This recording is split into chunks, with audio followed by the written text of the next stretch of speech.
Oi, eu sou Julie e seja bem-vindo ao canal Guaxaper.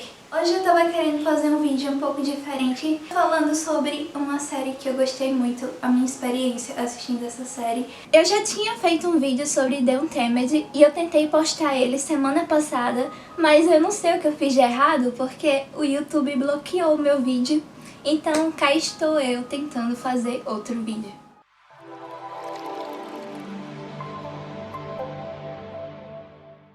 Era uma bela noite, já era perto de meia-noite e eu disse pra mim mesma, e se ao invés de dormir eu começasse a ver um yaoi? Então fui na busca da Netflix, já sem expectativa de encontrar alguma coisa, e eu vi lá uma série chamada The Untamed, que lá tava como Os Indomáveis. E eu vi os dois atores na capa, vi que era um dorama, e quando eu li a sinopse tava lá, duas almas gêmeas, e eu fiquei, será?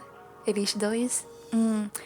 Baixou o Jamie. The Untamed é uma série chinesa, um dorama do ano de 2019 e o seu gênero é xianxia. O termo xianxia significa literalmente heróis imortais e é usado para histórias inspiradas no folclore e na cultura chinesa. Nessas histórias há uma forte influência de filosofias como o taoísmo, o que faz com que eu ame ainda mais. E esse tipo de história se passa na China antiga, misturando esses elementos com elementos de magia. Então podemos resumir que o xianxia é alta fantasia chinesa. Foi o primeiro drama asiático que eu vi, então o choque cultural foi bem grande. Mas como eu amo fantasia, histórias de época e personagens gays, o resultado já se passaram meses e eu estou viciada até hoje. Eu sou eternamente grata porque The Untamed me abriu portas para um novo mundo de coisas gays para consumir. Eu comecei a ver doramas, boys love e ler novels da May. Eu admito que eu tive muita dificuldade para diferenciar quem era quem em cada cena. Os atores, eles são expressivos, a maioria entrega muito bem os personagens, mas eu notei que eu estava impregnada daquele preconceito de achar que as pessoas asiáticas têm o rosto tudo parecido.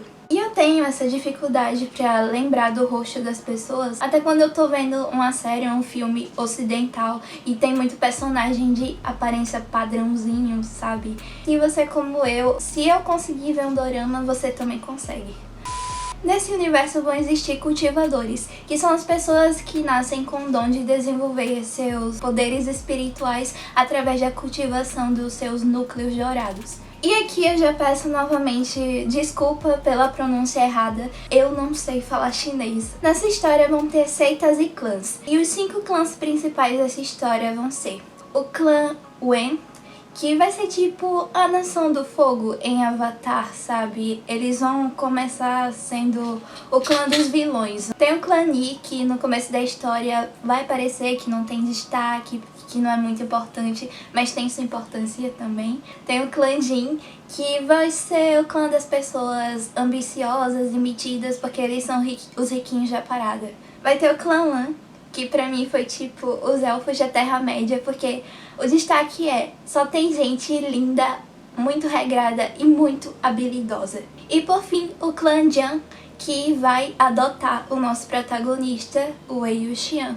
E aqui vale fazer a distinção do clã para seita. As seitas, elas são formadas por um grupo de pessoas que seguem uma mesma ideologia, independente de parentesco entre elas ou a classe social que elas ocupam. Já o clã, ele é marcado pelo parentesco das pessoas, pelos laços de sangue. No caso, Wei Wuxian foi adotado pela família do clã Jiang, mas ele não faz parte do clã, ele faz parte da seita deles por não ter esse laço de sangue e pelo Wei ser filho de um servo desse clã. A única pessoa na história que abertamente vai tratar o Wei como se fosse da família é Yan Li, que vai praticamente criar ele e vai considerá-lo como o irmão mais novo. Nessa história nós vamos acompanhar a vida do Wei Wuxian e como ele foi de uma criança órfã que mendigava comida na rua para um jovem prodígio na arte da cultivação. E por uma série de questões que acontecem ao longo da sua vida, ele acaba desenvolvendo o cultivo por meios não convencionais e sombrios, se tornando o fundador da cultivação demoníaca. Mas como diz o seu amigo Lan Wangji, e aqui amigo entre muitas aspas, o cultivo demoníaco tem consequências danosas. Sendo Wei Wuxian um jovem orgulhoso e impulsivo, ele vai ignorar todas as advertências que recebe até que a sua nova habilidade se torna a sua sina. E aí ele vai perceber que tudo que ele amava foi destruído por ele mesmo. Ou quase isso. Outra coisa que me deixou muito confusa quando eu fui assistir foi praticamente cada personagem tem 3 nomes. Por exemplo, o Wei Wuxian é o nome de cortesia do protagonista, o nome pelo qual ele vai ser chamado por todos. Já o nome de nascimento dele é Wei Yin, e só pessoas muito próximas a ele poderiam chamar ele de Wei Yin, senão seria uma falta de respeito. E mais tarde, quando ele se torna o fundador da cultivação demoníaca, ele vai receber o título de Patriarca Yilin Laozu. E quando Wei Wuxian se torna o fundador da cultivação demoníaca, ele vai ter o seu caráter distorcido pelos cultivadores das grandes seitas. E aí vão pintar o Wei Wuxian como se fosse o grande senhor do mal, destruidor da paz. E eu acho que esse é um dos pontos mais interessantes nessa versão da história. O que é essa linha tênue entre o bem e o mal? Como o Wei Wuxian vai de um herói bajulado por todos a um vilão pintado por todos como o senhor do mal. E principalmente como o Wei Wuxian lida com as suas escolhas e consequências ao longo da vida. Tudo que levou ele a se sentir tão culpado a ponto de buscar a sua própria morte, que já é mostrada no começo da série. E obviamente a gente também acompanha como Lan Wangji tenta se manter ao seu lado, ajudando ele da forma como pode, além de, é claro, desenvolver sentimentos amorosos pelo Wei Wuxian, que infelizmente ainda acha que é hétero. A série dorama tem 50 episódios de aproximadamente 40 minutos cada, e eu sou uma pessoa que odeia ver série. Eu não gosto de ficar várias horas esperando a história acabar, mas essa valeu tanto a pena que eu tô revendo. E eu confesso que eu não tava entendendo absolutamente nada da história. Eu só fui começar a entender um pouquinho lá pro episódio 40. E eu fiquei 1 hora, isso vai fazer sentido, eu vou continuar assistindo. E realmente faz sentido no final. Mas sabe onde faz mais sentido ainda? No livro. Pra quem não sabe, The Untamed foi baseado num livro chamado Mourao Zushi. Livro que eu nunca falei aqui no canal, né? Da escritora que publicou pelo pseudônimo de Mo Shan Tongxu. Ninguém sabe qual é a sua verdadeira identidade e isso se deve também à sua própria segurança. Ela é uma escritora de Damei, um yaoi chinês. Então, esse dorama devia ser um BL. Os personagens no livro, eles são um casal, tanto que tem cenas explícitas de uns fetiches estranhos que eles têm. Mas na série deixaram a relação deles na base da broderagem. Isso porque a China tem uma lei ridícula que proíbe a exibição de conteúdo homoafetivo por lá. E em alguns casos há censura até mesmo na internet. Os atores principais, o Chao Jian e o Yan Yibo, eles sabiam que eles estavam interpretando um casal gay. Tanto que tem fã que diz que eles leram a novel, o livro, e eu não achei fontes sobre isso. Se você tiver provas, me manda, por favor. E a gente percebe a química forte do Chao Jian com o Yan Yibo nas cenas. E eles são tão chipáveis na vida real. Não que eu chipe os atores, né? Eu chipo sim. Os olhares apaixonados que eles trocam nas cenas é o nosso fanservice. E algumas interaçõezinhas mais próximas que, felizmente, a censura deixou passar.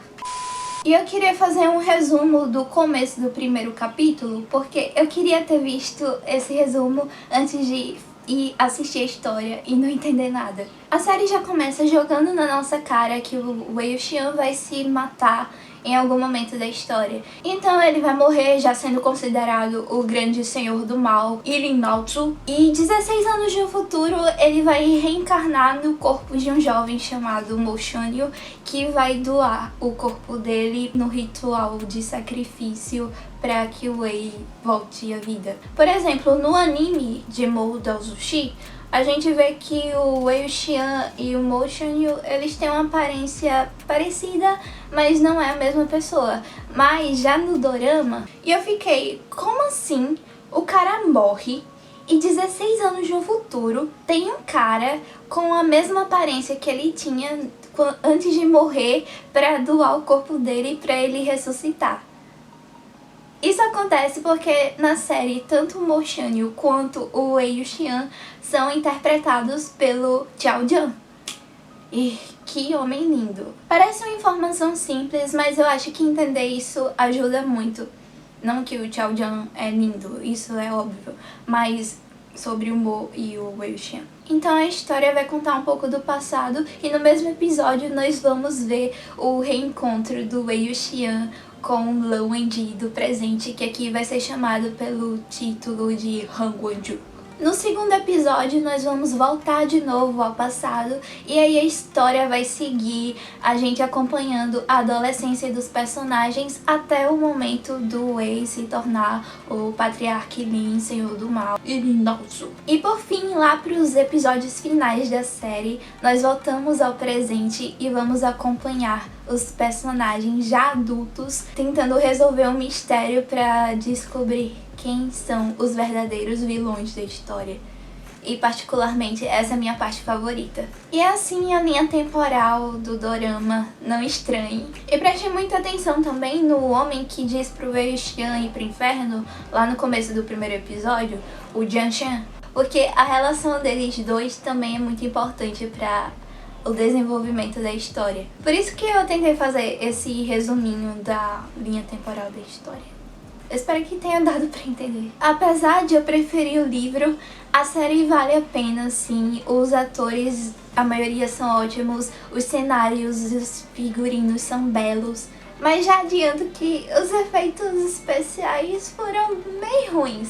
Chega até a ser risível em algumas partes, embora eu também ache que o envolvimento dramático desse dorama foi muito bom também. Tudo que eu posso dizer nesse vídeo sobre o livro é que adicionaram no dorama muitas cenas que não existem no livro. Não só para compensar a diferença de narrativa de um texto para TV, mas também pela questão da censura. Não só censura gay, mas também nas partes de violência, porque no livro as cenas de violência são bem mais pesadas, é tripa e sangue voando. E eu fui lá inocentemente assistir sem saber dessa lei horrível que proíbe conteúdo LGBTQ na China. E eu fui lá, fiquei empolgada, várias cenas, eu fui tapeada pensando que ia ter beijo entre eles. E eles nunca se beijavam. Mano, aquela cena da minha... Quando eu descobri sobre essa lei, eu já tinha passado dessa cena. E nessa cena, a minha alma quase saiu do meu corpo, porque... Nossa, tava um clima tão bom. Aí o Wei Xian vai e diz: ah, você gosta da Mian? Aí o Lan Wangji faz aquela cara de Caetano Veloso. Você é burro, cara! Eu tenho uma relação de puro ódio com essa cena. Mas da Mian eu gosto. A Mian é uma personagem feminina forte. E uma coisa que a série traz que não tá em muito destaque nas outras adaptações é a representatividade feminina. Não basta Mou Daozushi ser uma história com 1000 patriarcas de seita. Ainda tem que ter poucas personagens femininas que recebem pouco destaque na história. E infelizmente é algo que acontece muito nessas histórias de yaoi, né? Mas eu achei que o destaque que o dorama tenta dar na Wen Qin é ótimo. Ela é uma personagem feminina forte, E não vai ser forte por ser uma cultivadora com altas habilidades de luta, mas por ser uma médica excelente e por ter uns conflitos de dualidade. E na minha opinião, a parte dela na história, embora tenha coisa que não tem no livro, foi bem mais aproveitada no dorama. E eu tô elogiando demais. Só que eu tenho que deixar essa parte polêmica registrada em algum lugar. Eu odiei o Wei Wuxian. Assim, eu acho que se não fosse pela atuação do Qiao, eu teria odiado 100% o Wei Wuxian, porque, convenhamos, a atuação do Qiao é incrível. É que a maior parte da história tá focada no Wei Wuxian jovem. Eu achei ele extremamente irritante, idiota, burro, orgulhoso e desagradável. Eu tenho muita dificuldade pra gostar de personagens que eu considero que são orgulhosos. Então eu fiquei o tempo todo me perguntando: Landian, foi por essa droga que você se apaixonou? Aquele meme do pica-pau. Caso eu só fui começar a gostar do Wei Wuxian lá pro final, que é onde mostra ele mais adulto. Então, pra resumir isso, eu odeio o Wei Wuxian jovem, mas eu amo ele adulto. Ah, e os cracks BR de The Untamed. Eu não sei como fala esse negócio crack. É tipo uns vídeos engraçados fazendo memes com a parte da história. E eu não vejo cracks desde que eu tava viciada em You With Me no começo do ano passado. E eu adorava ficar vendo os cracks em inglês de N. Só que quando o assunto é The Untamed, os BR são os mais engraçados. Eu acho que eu já assisti praticamente todos os cracks BR de The Untamed e Modal Zushi. Quase toda semana sai um novo. Então obrigada, pessoinhas que estão alimentando o meu vício semanalmente com esses vídeos. Eu sei que parece idiota, mas os memes de Modal Zushi melhoraram extremamente os meus dias nesses últimos meses. Tanto que eu digo que desde que eu conheci essa história, meu mundo se tornou mais colorido. Eu sempre disse para as pessoas que eu não tenho senso de humor e que eu não acho nada engraçado. Sei lá, eu acho que esses memes me ajudaram a ter uma melhora no meu bom humor e levar a vida com mais leveza. Aí, antes de terminar, eu quero comentar sobre o Shoyan. Eu sei que o ator é lindo, mas que pano podre é esse que vocês insistem em passar pra ele? Tá, eu gosto do Shui como um vilão, mas eu fico coitada do Xiao Zixen de ser shippado com o Shoyan. O Shoyan é uma pessoa horrível e não merece o Xiao Zixen. A tradução disso é: eu shippo o Xiao Zixen com Son-Lan. Pra mim não importou a aparência do ator. É a primeira vez que ele aparece em cena, a gente nota que é um vilão. E assim que ele aparece eu já fiquei: alguém mata essa criatura, por favor? Mó cara de psicopata desse bicho. E eu não costumo torcer pra personagem morrer quando eu tô assistindo. Eu costumo ser bem pacifista, eu acho. Mas pra mim não funcionou com o Shoyan.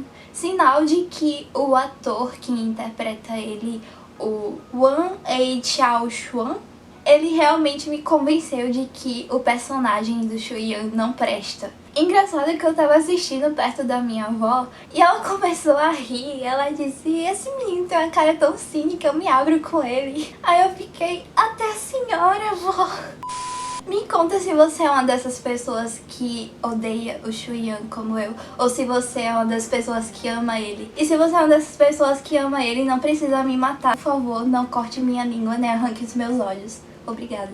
Cada um tem a sua opinião. Comenta no vídeo se você assistiu The Untamed, o que você achou e qual é a sua versão favorita de Modal Zushi. E me diz se você teria interesse de me ver falar sobre outras versões dessa história. Eu tô viciada, ninguém me aguenta mais, mas eu preciso desabafar. Então curta o vídeo, se inscreva se não for inscrito e compartilha com alguém que possa gostar. Obrigado por ter assistido. Até o próximo vídeo e guarde sua chave perdida.